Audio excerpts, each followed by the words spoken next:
The wellspring that's given the world so much is drying up, neglected, misunderstood, and unheard. It is only a few sentimental folklorists like myself who seem to be disturbed by this prospect today. This folk music I'm talking about really should be known to the world, and you should be proud to disseminate it. Another generation or two, and the only source will be the archive. So I got interested in old-time music and went to the black section of town knocking on doors and looking for old records. And I was curious about Africa and different parts of it and all these great field recordings. I've been doing some research on these old artists from the early days. It's early evidence of just the amount of research that he would do into a complicated project like that. Doing this kind of stuff requires really a lot of reference material. So I did a preliminary job of listening to records, and I'd listen to them and say, oh, this is a good one. It's the real thing. Or I'd say, this is just commercial junk. Yes, of course you want good songs,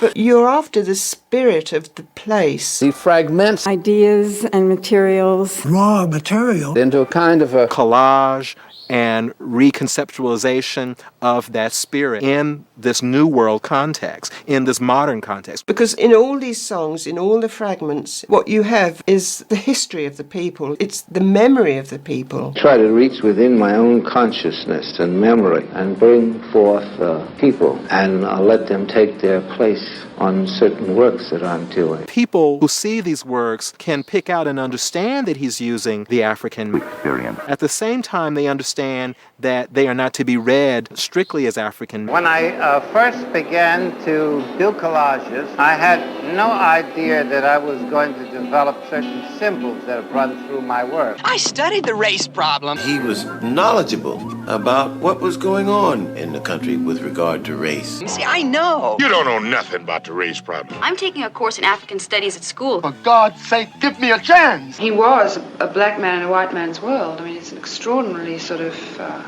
white boy, but with a brother on the inside. White or black. Don't care what color you are. He can't feel what I feel because he never lived a slave life. He had studied everything he did, but he came out like a musician. Now, we're already defining this as a musical composition. I got more and more into old music also. I had this attraction to old music. He wanted old songs. All through my teen years, I also got heavily into collecting stuff. Stacks of records gathering dust. Became more and more steeped in America's past. What we're looking for, though, is not the old things, but basically the roots of the culture. Ils ont oublié le racine. In them we find the things, the values, the forms, the shapes, the songs, the ceremonies. Because these are the roots out of which the American experience grows. They're beginning to look back toward the mother continent of Africa, and they're gaining spiritual strength from these roots. We have to have the type of understanding of Africa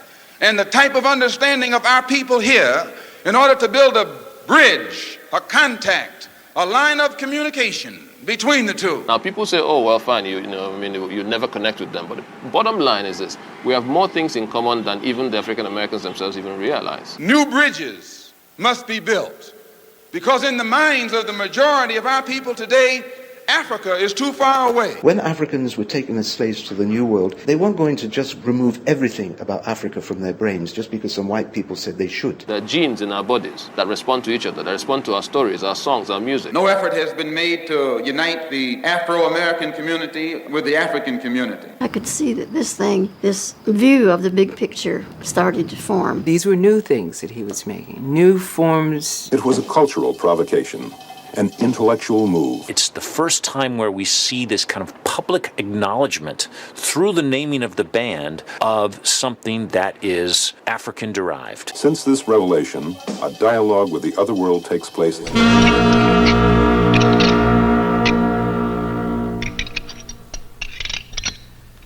Take us back to a little-known moment in American history. When the slaves were brought to the ocean and they saw these ships. They were able to creatively maintain some sort of memory of the African way of playing music. Not to give up this African style of collective creation. When the accused was arrested, we found these. African rhythms. rhythms. The African slaves, especially in America, held that memory of African rhythms back until emancipation. We made a memory of our past and a promise of all to come. Don't you hate it when people say colored or Negro and not black? When they say black or Negro, it means you're not an American. No, I'm not an American.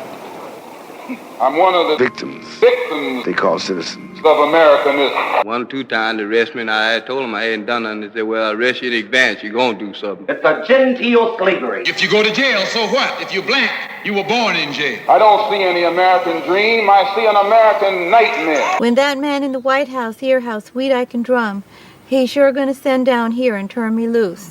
Although they had legitimate aspirations, couldn't realize them in the bad old days in the state penitentiary. Working under the whip and the gun. He said, now listen, I'm gonna whoop you if you stand, and I'm gonna shoot you, I'm gonna kill you if you run. First one drops their hands is dead man. Get him up. Get your hands up. Kill a nigga, hide nothing. Kill a mule, buy another one. This mule could be working, waiting, and learning and planning. While those guards are shooting into the night, we're gonna be leaving. He ran away to freedom. Freedom, freedom. This is freedom. Freedom. The path to freedom. For freedom highway.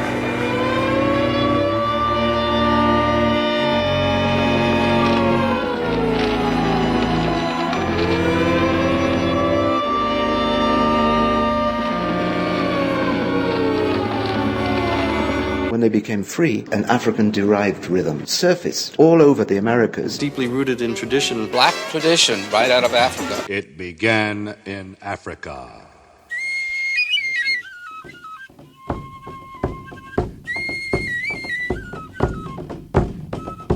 It's the magic of tradition as he brings an African scale out of this piece of Mississippi cane. When I first started to make them things. Right. All through the North Mississippi countryside, the fife and drum bands call the folks to summer picnics, Afro-American style. Africa. The land where the blues began. C'est ici où se trouve. And so the blues were born. The blues. But I'm worried because the folk culture that produced the blues has almost disappeared. This music is from Lexington, Mississippi. A young bluesman is playing his homemade one-stringed electric guitar. And his music is amazingly close to the sound this West African produces on his typical one-stringed instrument. Actually sounds a lot more like African instruments. The African musical bow, here played by two Bushman boys, is the oldest of these one-stringers. What you saw after you saw them put together was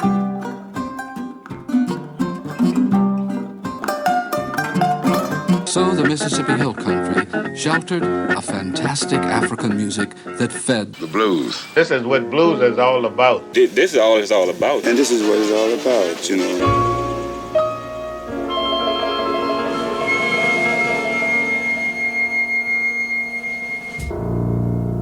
There's such a free-flowing thing about Malian music, almost jazz-like. I wonder if there is a connection.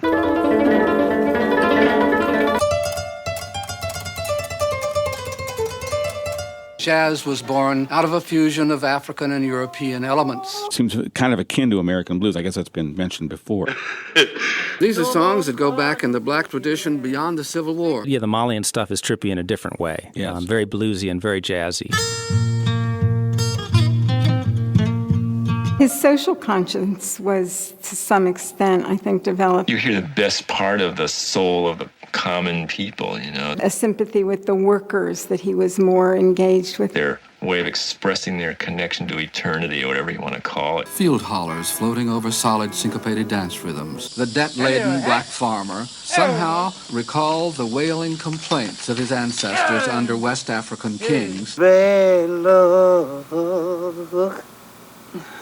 It was the song of the individual caught between poverty and prejudice. A new flowering of rhythmic work songs. Unlike many prisons in the North, where men often spend most of their days sitting around in cells, the inmates work in Texas prisons. That's where we heard it, in Texas Penitentiary. The songs for work. You go to work. Work song. The work song. Prison work song. In the work songs. In the way. We meet the black pioneers. All right now. Get way back on the line. Back up the squad line. Down the line. That band gives the team spirit to play. I get out and get on got my team there. Where everybody would get together in union, in harmony. It takes a number. The guards were brutal. The days lasted from dawn to dark. From the rising till the going down of the sun. The work pace was vicious. Make the work seem easy even when it's hard. And a man who could not sing and keep rhythm might die. When you're singing, you don't have, you forget. Flight 115 from Cairo, arriving 425. Passengers now unloading. One of the only reasons that we in the West have never organized, we have hated our image and our African image, because Africa has been in the hands of people who have created an image of Africa that's negative and hateful. And it has been hateful to us. We haven't wanted to identify with it. But now that Africa is getting independent and in a position to create its own image, and it's a positive image. Black is beautiful. Those of us in the West look at the African image and see how positive it is. We begin to identify with it. We become proud of Africa, and we become proud of our African blood. Let some of the blues blood come out to show them. It's coming from inside. Inside of our blood all the time. It's in the blood. It's in the bone and in the blood. I love it. It's in my bones. And it's in all of my children's bones. Because it's inborn. You can't run away from it. No matter how far you try to drift away from it, you always realize that you're coming back there because that's what you know. That's what you're born with. Harlem has the largest concentration of people of African descent. Harlem. Yeah. Yeah.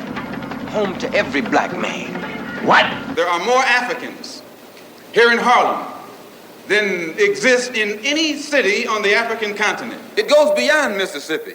It goes beyond Alabama. It goes beyond Harlem. I'm of African descent. African descent. And the rhythm, the producing music we play is African. Is there a spiritual element to those beats? Of course. One thing that you can't take from an African is the essence of a beat. Passed down to us through ancient spirits. The same great spirits that are found in America. America. You know, every tradition of music in every single part of the world, in that case Africa, the foundation is the spirit and the ancestors. We have all traveled and gone far away. They've traveled from West Africa to the New World and back again. I want to go back home. Take me back. Take us back. Come back to where you started. That then was brought back to Africa and caused a huge resonance.